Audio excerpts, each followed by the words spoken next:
Hello and welcome back everyone to the video series dedicated show on CBS that can never say no to some bread and cheese, maggots and all. That's right, we're talking about The Amazing Race, Season 33, Episode 7, and let's start off where last episode left off, and that was everybody getting to the pit stop. They were camping out exactly where they left off, and then early in the morning, Group 1 of Raquel and Kayla and Kim and Penn were able to leave 15 minutes before the rest of the group, and they open up their clue and they see that they have to drive an hour and a half to their next challenge to get their next clue, and right off the bat, Kim and Penn and Raquel and Kayla decide that they're going to work together on this leg. Raquel and Kayla kind of give us an insight on their strategy, and they're talking about how if they're already starting at the top of the pack, why not work with another team to stay up at the top? Everybody's cool with the strategy, especially when they decide to ask for directions. I mean, it's an hour and a half drive. You want to make sure you're going in the right direction, you're going to make the right stop, so they decide that they're going to stop, ask for directions, and Penn actually knows French. So this really comes in handy. Raquel and Kayla are very impressed, but not so impressed that they don't just instantly hop over Kim and Penn when they miss the turn into the designated parking area. Once Kim and Penn kind of like have to make a U-turn, that's when Raquel and Kayla turn quickly into the parking area. They jump out of their car, take off up to the tower to meet up with a man who gives them some cheese and bread, which they do not enjoy. Nobody really enjoys this cheese. It has maggots in it. They talk about how it's dry. They say it tastes like vomit. Don't breathe in when you're eating it so you'll actually taste the cheese. It is not an enjoyable experience whatsoever. Once Kim and Penn actually make the U-turn and get into the parking area, they see that Raquel and Kayla took off without them, and Penn is frustrated. He is upset. And I totally agree, because this is exactly what happened last leg. When in the roadblock, they were working with Lulu and Lala, and then all of a sudden, once they got a little bit ahead, that's when they were like, let's just take off. And Lulu and Lala were pissed off about what was going on, and this is exactly what happened this leg. And so Penn is frustrated, he's upset, he's eating the cheese, he's gagging a little bit because Kim keeps on asking about the bugs in the cheese, and it's just so funny. I love their dynamic, I really do. So Raquel and Kayla finish eating their cheese, get their next clue to the detour before Kim and Penn show up to eat the cheese. And to go over the detours real quick, we have row, row, row your boat, which you have to choose a fish on the beach, then take a kayak, and then you have to go buoy to buoy, collecting the fish that you chose at the beginning of the detour. Once you collect 10 of that fish, then you give it to a fisherman who will give you your next clue. All the fish are fake, by the way. The other option is gently down the stream, where you have to do a 15-minute tour around the bay where you have to spot all the different metal fish that are hanging by the buoys,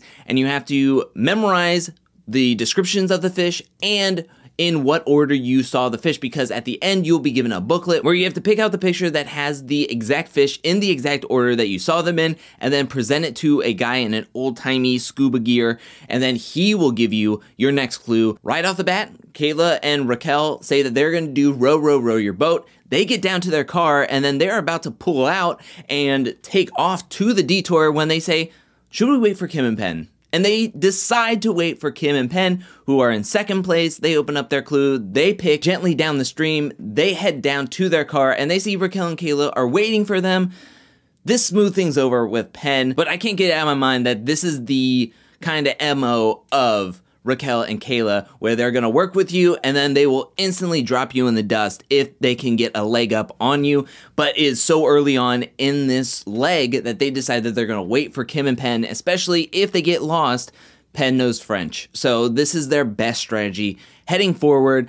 But once they're at the car, they're talking to Kim and Penn, and they ask which detour did they choose, and they said gently down the stream, which then Raquel and Kayla instantly switch, and they're gonna do, instead of row, row, row your boat, do gently down the stream, which is harkening back to last episode when they said that they were gonna do the say cheese detour. But once Kim and Penn said that they were going to do the mule, that's when they swapped and they said that they were going to do the mule. Let's go back to the very start for where Group 2, where the rest of the three teams are heading out 15 minutes behind Group 1, and they take off, they head down to an hour and a half drive. Each team is able to eat the cheese. Dusty and Ryan is in third place, Lulu and Lala is in fourth place, and after Natalia and Arun are able to get their stuff actually into their trunk because they were wrestling around with it for a while, they get their stuff in the trunk, they eat the cheese, they are in last place, heading out to the detour, which Everybody is doing gently down the stream except for Dusty and Ryan, who are going to do row, row, row your boat. Of course, it's a physical challenge. In my opinion, I would be doing gently down the stream. I have a much better memory than I do experience working in a kayak, and especially what happens to Dusty and Ryan when they sink their boat and have to get it back up and over without any water in it. Depending on who my partner is, I don't think maybe that would be an option, because yes, 15 minutes for a detour, and that is your baseline amount of time that you're going to be spending on this detour, can be daunting, especially when you have to wait for the boat to come back around. But there's so many variables to the row, row, row your boat that I just don't think I am equipped for. And that's not even taking into account who my partner would be. Group 1 of Kayla and Raquel and Kim and Penn make it to the detour. They get into the boat. Penn has an incredible memory, so they are able to do this detour lickety-split, but they are still there at the detour when the other 3 teams show up, but they are at the back end of the detour. Both Kim and Penn and Kayla and Raquel show their booklets off. They both get a thumbs up, and they are heading out to the roadblock for this leg of the race. Like I mentioned, Dusty and Ryan are doing row, row, row your boat. They pick out a kayak, they pick out a fish, they're heading out, and instantly while they are doing this, the other 2 teams that are waiting for the Aquavision boat are getting nervous because they're seeing Dusty and Ryan out in the water. Now, I will say that I think gently down the stream is the better detour option, as yes, it took 15 minutes, but with how much Dusty and Ryan was out there, they were still out there by the time Lulu and Lala and Natalia and Arun waited for the boat, got on the boat, took the 15-minute tour, came back, and Dusty and Ryan were still out there getting the last bit of their fish. Now, I will say, if you were able to not sink your own kayak, then possibly row, row, row your boat was the better option. And I think out of all the teams, Dusty and Ryan were the best equipped for doing row, row, row your boat, and they still had a difficult time in capsizing their kayak. And what kills Lulu and Lala and Natalia and Arun on this leg is that they didn't memorize the exact order. They kind of just were like going through and being like, hey, I see a fish, I see a fish, I see a fish. It's not a good strategy because they both show a page in their booklet that is wrong. That completely is wrong. So now they have to go back to the dock, wait for the boat to come back around from the tour, and then take another 15-minute tour, which easily puts them in back of the pack status, because Dusty and Ryan collect their 10 fish. They get their next clue to head down to the roadblock, where at a harbor, they will get a bucket of a net that is all mangled up. They have a designated area that they have to fix on the net using the specified tools. And once you fix up that little hole there, you will get a clue to your next pit stop. Kim and Penn, Raquel and Kayla get there first and second. Dusty and Ryan show up late, but they are in 3rd place, and they are doing their net. Penn is the first one to get a thumbs up, and so he gets a clue. Kim and Penn are running to the pit stop, and they have to go pretty steep up this, like, hills and stairs and everything. This was so interesting to watch in the sense that they want to make it seem like who's going to get first, who's going to get second, who's going to get fourth, who's going to get last place. And it's really funny to rewatch this, because when I was watching it and they were trying to make it seem like, oh, is Kim and Penn going the right way? Oh, they're walking. Oh no, Raquel and Kayla could be passing them at any point. But when you're watching it, where you have Kim and Penn, where the camera is like pointing down at them on top of the hill, and I'm looking backwards and I'm like, I don't see Raquel and Kayla anywhere behind them. And the same thing with Raquel and Kayla, when they're looking up and heading uphill, I'm sitting there going like, I don't see Kim and Penn. I think this is pretty much set in stone that Kim and Penn are getting first place and Raquel and Kayla are getting second place. And that is true. Kim and Penn get first place. They're there on that mat for a good couple of minutes hearing what they won, which was a trip to Turkey. And then a couple minutes pass, and that's when Raquel and Kayla come up, and they are getting in second place, just like last leg. First, Kim and Penn. Second, Kayla and Raquel.